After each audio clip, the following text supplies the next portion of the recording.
Hotep, chère conscience, bienvenue dans cette nouvelle aventure que nous allons avoir, puisque j'ai décidé désormais de pouvoir vous permettre d'avoir ce que j'appelle le premier diagnostic ancestral, c'est-à-dire lorsqu'on fait des consultations, comme j'en fais d'ailleurs, il y a beaucoup de personnes qui me disent Guide désert, il faudrait que tu puisses nous donner les premières informations pour qu'on sache véritablement ce qui ne va pas, et ensuite on pourra aller à la consultation spécifique. Et donc ici, nous allons faire une consultation générique, puisque je le dis souvent, beaucoup de personnes également sont étonnées lorsque je reçois leur voice et que je leur dis, tu as tel problème dans tel domaine. Elles me disent, mais ça c'est la sorcellerie. Je dis non, seulement parce qu'en réalité, tout ce que vous dites a toujours un lien avec votre subconscient. Vous devrez le savoir. Tout ce que vous dites a un lien avec votre subconscient. Et donc, à partir d'un simple mot, je peux déjà remonter parce que les mots sont liés aux quatre éléments, les quatre éléments de la vie. Et donc, je peux remonter à l'interface des éléments et dépendamment de l'élément, retourner dans les 17 signes de l'oracle du Fa, ce qu'on appelle les Dougans, donc les 17 premiers signes. Et c'est ce que je vais faire ici avec vous. C'est après ces 17 signes que nous rentrons dans la consultation spécifique des 256 signes. Et là, il faut être en face de l'oracle pour poser beaucoup d'autres questions. Et donc, ça, on ne pourra pas le faire en direct. Mais ici, je vais vous permettre d'avoir des informations sur vous, surtout, est-ce que vous êtes un ancêtre étranger dans votre famille, ou si vous êtes un ancêtre réincarné de votre famille, qu'est-ce que vous devrez savoir, quelles sont les dispositions à prendre. Je vais vous donner toutes ces informations. Nous aurons ainsi de ces sessions-là très souvent parce que beaucoup de personnes demandent cela et donc on verra, il y aura les thèmes qui vont changer et on pourra y aller. Merci, je vais commencer donc par accueillir les consciences qui vont justement être là pour cette session. Nous avons plusieurs consciences qui sont en backstage, qui n'ont pas voulu justement se faire voir, qui ont donc voulu requérir l'anonymat, mais nous avons déjà deux consciences qui sont à visage découvert. Conscience Amael, au TEP, chère conscience. Hotep, bonsoir. Alors, comment vas-tu, chère conscience? Très bien, merci. Je suis très heureuse d'être ici, parmi vous. Et voilà, je suis également très heureux de te recevoir. Merci. Alors, je rappelle donc que tu nous suis, je ne sais pas s'il faut donner les pays ou je les garde toujours en secret, comme j'aime les secrets. Non, il n'y a pas de... par rapport à là où je suis. Voilà, tu es dans un pays européen, c'est bon, voilà. Exactement. Alors, maintenant, je vais également annoncer la présence donc, de la conscience Vignon Jonas Kounou. Au TEP, chère conscience. Bonsoir. Comment vas-tu, chère conscience? Et ça va bien, ça va très bien. Je suis très heureux de te recevoir. Pardon? Comme je le disais tout à l'heure, je suis accompagné de madame qui est vraiment... Tout à fait. Il n'y a pas de souci, on va avoir toutes les informations en ce qui concerne cette consultation, ce que j'appelle le premier diagnostic ancestral. Alors, je reçois également l'autre conscience, conscience Marie, véritablement, qui est avec nous en backstage, au TEP, chère conscience.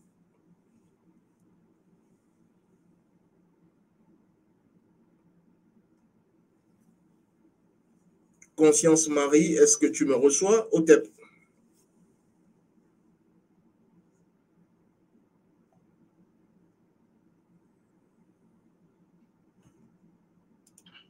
Au TEP, au TEP.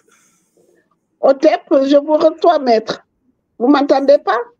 5 sur 5, maintenant, c'est parfait. Ah, super, super.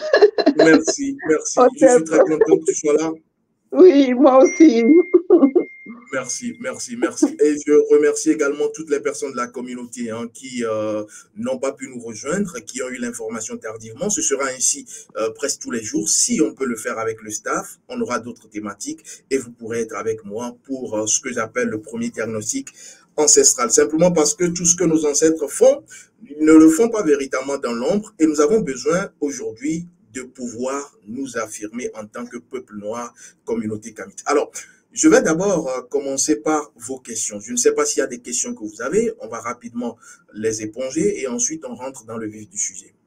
Questions relatives peut-être au sujet du jour ou soit à la spiritualité ancestrale. Je commence par la conscience Amael. Une question particulière? Non, j'ai pas de questions. Pas de question. Pour le moment, Conscience, Conscience Vignon, une question? Oui, moi, la question, c'est que quand on parle de nos ancêtres, est-ce que il faut être en contact avec les ancêtres? Est-ce qu'on peut régler déjà des problèmes qui nous dérangent quotidiennement? Ok.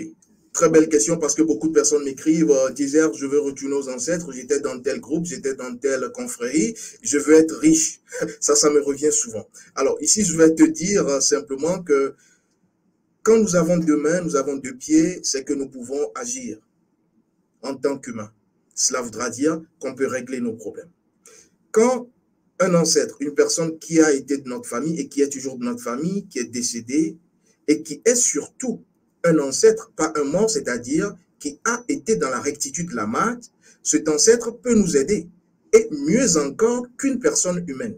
Parce qu'une personne qui est de l'autre côté, surtout un ancêtre, n'a plus de mains, n'a plus de pieds, mais véritablement n'a plus besoin de cela et est partout à la fois.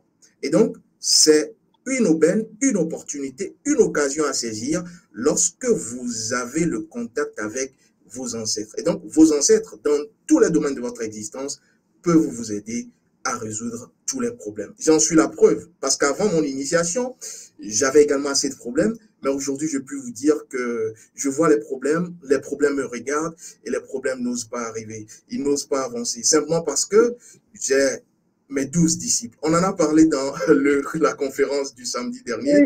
Vos 12 disciples sont là. Vous devez savoir comment les missionner. Et j'ai déjà montré cela. Et donc, c'est un cheminement initiatique, Conscience Vignon.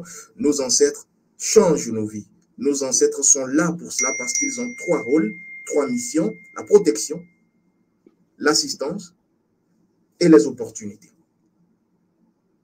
C'est bon? Oui, merci. Merci. Alors, Conscience Marie, je vais te baptiser à Sita, hein? Marie, ça serait... mais vous me l'avez sorti de la bouche parce que j'aimerais être baptisée de nouveau quand je serai et avoir un prénom typique Kamit, oui. Tout à fait. Et comme je le dis, la plupart du temps, il ne s'agit pas de choisir un prénom. En réalité, qu'est-ce que nos ancêtres font? C'est le nom et le prénom qui nous choisissent. Ah, d'accord, d'accord. Et comment? À partir de votre âme et de votre mission. Et c'est ainsi que votre nom, parce que le nom et le prénom, vous créez votre destin, créez votre vie. Ok, ok. D'accord. Je prends un exemple typique, une personne qui s'appelle Christ aura toujours des problèmes liés à ce nom. Et donc, il faudra chercher le nom, le prénom qui répond effectivement à votre mission sur Terre, ce pourquoi vous êtes là. Et c'est pour cela que nos ancêtres faisaient les initiations depuis le bas âge aux enfants. Et ainsi, on a le nom, comme les noms de jour de naissance. Simplement parce que quand vous êtes né un jour de naissance, vous avez l'énergie de ce jour. Oui, c'est vrai. Qui n'a rien à voir avec les compréhensions, les informations du zodiaque, je dirais à l'occidental. Et d'ailleurs, on en avait parlé dans une autre méditation. Et donc, dès que tu seras dans la formation de base, tu pourras, puisque c'est un cours également qui est dans cette formation, comment trouver son nom en rapport à sa mission. Oui, ok. Merci, maître. Alors, est-ce que tu as une question? Eh bien, ma question, c'est de savoir si je pourrais avoir une conversation avec mes ancêtres. Une conversation avec tes ancêtres? Ouais. Je te dirais que la conversation en réalité a toujours été permanente.